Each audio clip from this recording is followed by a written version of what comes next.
Mr. Flaco.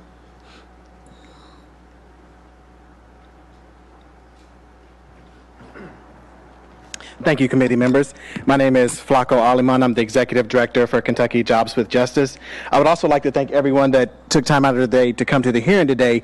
What this shows me is that folks still believe in the legislative process, and they believe that Metro Council will continue leading the charge to do the right thing and raise the wage.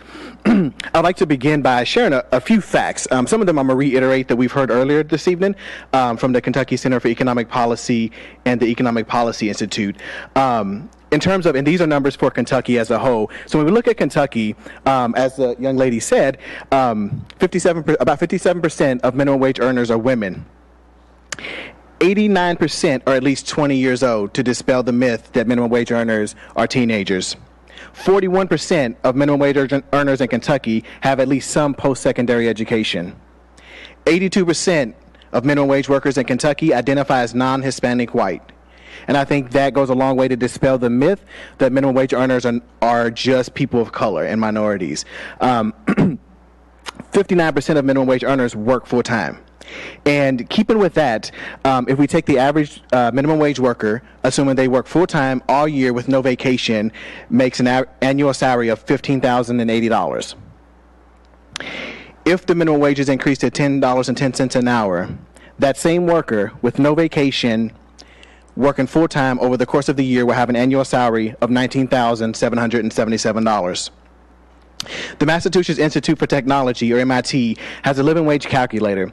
They estimate that it would take $44,914 a year for a family to meet the basic minimum needs in the city of Louisville. That will cover transportation, housing, and food. The average monthly cost of housing in Louisville for one worker and two children is $684. For that same family, the monthly food bill is about $536.22. Combine the two of those for the month, and you come out to a total of $1,220 that they would need. On minimum wage, working full time, that same worker would have an average salary of $1,257 before taxes, barely meeting the needs to support two children with food and housing. Raising the minimum wage in Louisville would go a long way, not only to help workers rise up, but it will also stimulate the economic opportunities that we need. Workers will have more money in their power, and it will bring basic things that we think of every day, such as microwaves, school supplies, and childcare. These workers and these families would then be able to afford. And not to jump on the bandwagon again against Walmart, however, I think when we're talking about low wages and minimum wage, I would be remiss without pointing out that the annual profits, and I say profits, not revenue, for Walmart was over $16 billion last year. The Americans for Tax Fairness have found that per year, Walmart and the Walton family receive $7.8 billion in tax breaks and taxpayer subsidies across the country. And so, as someone mentioned earlier, that when we raise the minimum wage, we also reduce the dependence on government assistance, such as SNAP programs and programs such as that.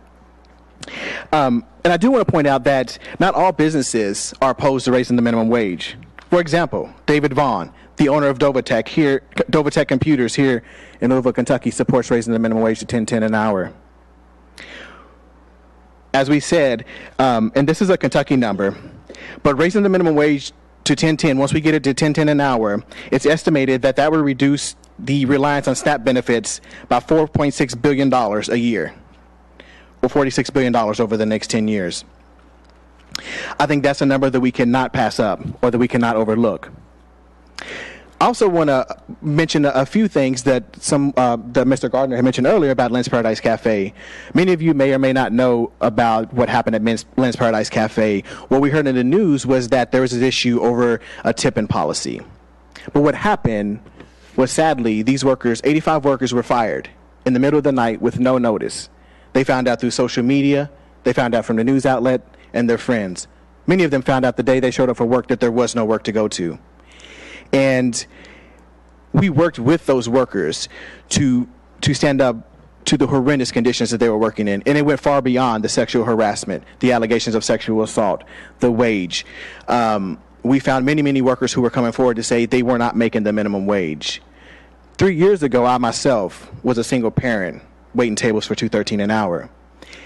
In the restaurant that I worked at, the first time I heard that if you don't make enough tips to make minimum wage, when I went to the employer, when I went to the manager and I said, hey, I didn't make the minimum wage over this period, I was laughed at. And it wasn't until I threatened to call my friends before I worked at Jobs with Justice and say, hey, I know there's somebody who can enforce this, that I was able to get that. So the myth that we hear with restaurant workers, I ask you, please don't discount when workers come to tell you that they're not making that wage. While you might have some good employers, some good restaurants who do adhere to that policy, there are many who do not. One of the things that we do at Kentucky Jobs with Justice is provide resources for workers, who to call when they have trouble, where there's OSHA, where there's the labor board, and things of that nature. And because of the nature of our work, before I enter into a conversation with a worker who has an issue, we always talk about our confidentiality agreement, because that's very important to workers. Workers, whether speaking about wages or worker abuses, what we see from employers, from corporations, is an installation of fear into the workers so that workers won't come out and speak out. I can't tell you how many times we've had workers who wanted to come forward and talk about what was happening with them at their job, what was happening to everybody at their job, and they would get nervous and back out. And I ask you, please don't underestimate that. The amount of workers that I talk to, that I hear from. And you know, I heard Councilman James asked if maybe we need to, or Metro Council needs to start looking into the undocumented worker situation. I think that's a good thing. I'm not for sure of the jurisdiction, but I think that's something that we need to look at as a picture of a whole as we move forward with the minimum wage increase, that we do look at this big picture and that we take into account that workers have stories to tell and that there is this veil of fear that's put up. And we see people come in here, it's disheartening to know what workers go through at the minimum wage level and what type of fear is instilled in them. So I thank everybody that comes out today to encourage the introduction and passage of an ordinance to raise the minimum wage. And I thank you all for leading the charge and doing what's right. Thank you. Thank you. Questions? I want to make sure we have time to bring our county attorney up here to speak yes. for a second. Okay. Quick question. Oh, can I ask a question? Yes. Okay. Quick question for you, Mr. Aleman. What do you say to critics who say that raising the minimum wage would result in job loss and businesses leaving the city of Louisville? My first thought would be, does that mean the world's going to end tomorrow? By that, I mean, this is a red herring that we've heard years and years ago. When we look at the state of Washington, when they raised their minimum wage a few years ago, we heard the same cries. This is going to destroy jobs. Jobs are going to leave. And what we found now is that the state of Washington has one of the lowest unemployment rates in the country. What we found is that I've challenged those same critics to point out one business that has moved out of state, out of city, because of a minimum wage increase. When we look back a few years ago when Kentucky raised the minimum wage, I challenged those critics to point out one business that moved because of the increase in the minimum wage.